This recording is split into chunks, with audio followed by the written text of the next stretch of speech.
already have talked about a sutra on Amitabha for 2 short lectures.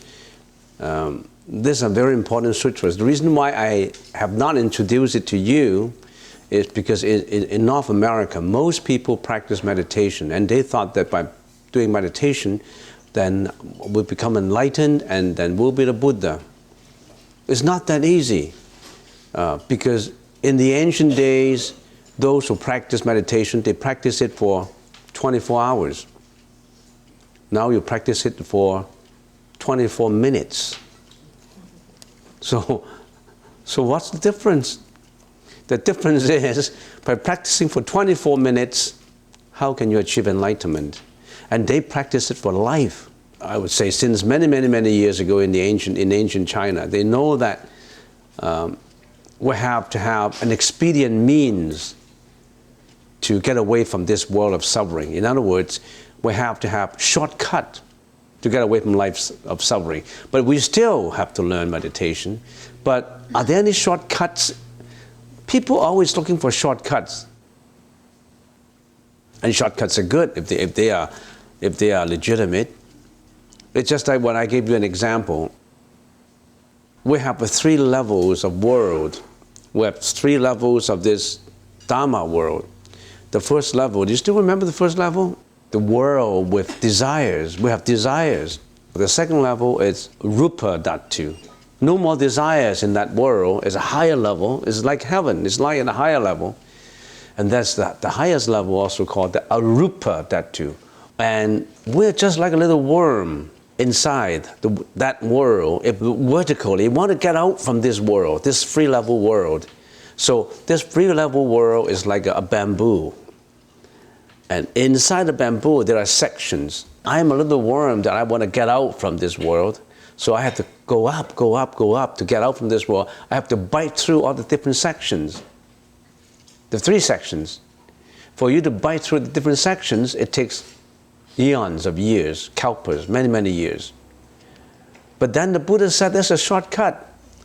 Instead of doing vertically out, why don't you horizontally bite through horizontally and get out? Just to have a review, the Sutra on Amitabha Buddha, 佛说阿弥陀经, the Sutra on Amitabha Buddha, translated by Max Muller, the German scholar, in using a different name, the smaller Sukhavati Vyuha. Sukhavati means the land of bliss. Vyuha means magnificent display. He also called it the smaller Sukhavati Vyuha Sutra. That's the first one. The second one is the Sutra of Visualization on the Buddha of Infinite Life. It's translated as the larger Sukhavati Vyuha by Max Muller. In the Chinese language is 观无量寿经, the Sutra on the visualization of the Buddha of Infinite Life. What is the content of it? I already have briefly mentioned. Teaching us the 16 visualization methods. You visualize using the 16 methods and practicing the Buddha's teaching to get into the land of bliss. That's the second sutra. You can always Google it out. Use your internet effectively, so you can actually get information. The third one is a sutra on Buddha Amitabha. Why is Amitabha? Because Amitabha is also called Amitabha. Amitabha, that means the Buddha of infinite lifetime. So 无量寿经, the sutra on Amitabha. And why Amitabha and Amitabha? Both are the same Buddha. How come they're using different names? If we can borrow 2 terms from Kant, a German philosopher, an expression of nomina and phenomena. Nomina being the real nature, the nature of it. Amitabha means the light, immeasurable light, expressing the nature of the Buddhahood. It's like a light that radiates boundlessly. The Buddha of infinite life is looking from the perspective of the phenomena. So it's different, but it's the same Buddha. All right, that's enough for the review. Next time we'll go to the third lecture, and I hope you can participate. That's very important. Now it's something that you should know. If you are here for 5 years, I haven't talked about why we have to chant Amitabha. Now I'm slowly releasing it out through the Buddhist teaching. So we still have hope. Next time in our next life we won't roll into bed and breakfast again. We'll go to the land of bliss. First question. What is a smart career choice to people? Should I become a president or a CEO or a professor? The smartest choice, I think, would be, can you become a monk? That's a good choice. A good one, though. You have to be a good one. You can be a nun. You can be a bhikshu or bhikshuni, whatever your choice is. If you are not bound by your family members anymore, your children are already grown up, you don't have your husband anymore, you don't have your wife anymore, why are you still cooking your breakfast and lunch and dinner and go Walmart and Safeway, pushing your trolley and try to shop for the best deal? Every day you're doing the same thing. Is it meaningful doing the same thing every day? And then Christmas comes, snowfall, you sweep your front yard, and then set up this Christmas light. But the sad thing is, you got to sing it all by yourself, because all your family members are gone. So why do you have to go through all this? Here's a temple that you can actually come in and actually concentrate on your practice. But I still have to pick and choose, though. I'm not going to accept anybody. Yeah, you have to be qualified for it. Oh, I really mean it, because when I was in Hong Kong, there were at least 3 guys who came to me who wanted to be a monk. And interestingly, one, I said, why do you want to become a monk? Because I have seen all these miracles sometimes in me. I can see images of people. I said, oh, is that why you become a monk? I can see the Buddha.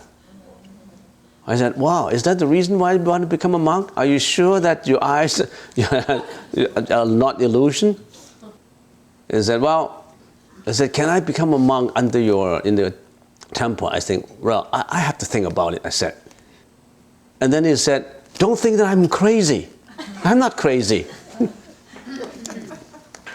I don't know if he's crazy or not, I don't know. So, a smart career choice will be a monk or a nun. Next question. In some spiritual teaching, serving others and service is one of the highest paths to enlightenment. But service is not one of Buddha's 5 precepts. What is the value of serving others in Buddhist teaching? Serving yourself and serving others, it's just like self-enlightenment and anuttara samya sambuddhi enlightenment. So in other words, if I make it very simple, it's the same as one is Mahayana and the other is Hinayana. The one is, as long as I can save myself, that's good enough. The other is, no, other than saving myself, I have to save all my folks too. I can't leave all my folks and go into nirvana.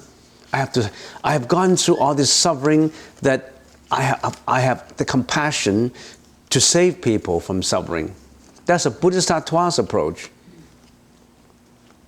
So being the Bodhisattva's approach is much broader. It's a much broader and much deeper ocean of wisdom. Sometimes, by being a teacher to benefit others, the one who's benefited the most is yourself. In other words, the teacher at the same time learns from what he's teaching. A teacher at the same time learns from the students. A teacher reinforces himself more in teaching than students being reinforced by him or her. So, serving others is the most important. That's the Bodhisattva's approach to life. And serving others also has the connotation of eliminating your ego. Now, if you learn to serve others, you always would let go of your ego, because you always consider others instead of just considering yourself. One who is always considering himself is very egoistic. A self-serve, serving yourself, you're egoistic just in serving yourself. But who can have the concept of always serving others? What comes next after Saturday morning meditation class if you want to progress in Buddhism? In other words, you worry that, okay, on the Saturday morning you've just learned, but when you go home, then so you just discontinue the learning. You can always continue. One Saturday is not enough. It's not enough. That's the reason why I told you to become a monk or a nun. Then you can learn every day. But even if you're a monk or a nun, you really have to have that mind set to learn it.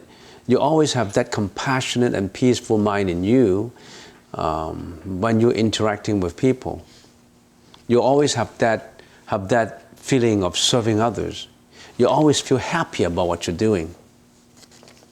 You don't get grievances inside of you all the time. You don't see things, this is right, this is wrong, this is... Saying that your career, if I suggest a career to you, a monk or a nun, you really have to learn to become a monk and a nun. Not just wearing your sash and you become a monk or a nun. You really have to learn it. You have to live happily with it. Sometimes you can see a monk is not happy. When you look at his face, he's not feeling happy. Is he a monk? You look at a nun, he's not happy. He's always struggling with himself or herself. He's not happy. He can't even enlighten himself. How can he enlighten others? So there's a lot to do, a lot to learn. It's not the final place to become a monk and a nun. That's a starting point. You haven't been to that starting point yet. And I suggest you to become there, to go to that starting point. Life will come to its end in 60 years for you if you're 40 years old, in 30 years for you if you're 60 years old. The next 30 years will be the same. Right now you're young, you're looking for a husband, you don't have a family, it's good for you. You don't want to have that family bondage. Once you're bound up with that family bondage, you're not free. I don't even know what I mean. In regards to being reborn in the land of bliss, can one still choose to such a rebirth if one make prior commitments to another religion, in this case to Christianity through the baptism ceremony? Does this have any influence on one's destination after death of the physical body? So you're worrying that you promised God, that you promised Jesus that you want to go to heaven, and now you're learning Buddhism and that you're going to be punished. Or you're going to be punished, maybe physically, for not keeping your promise. If your God sticks so much to a promise and has no flexibility, he's not even a good CEO.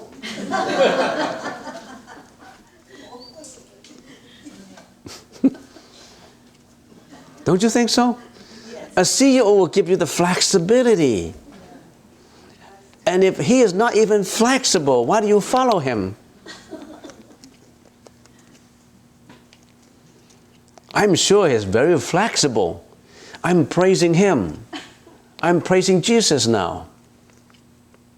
Not criticizing him.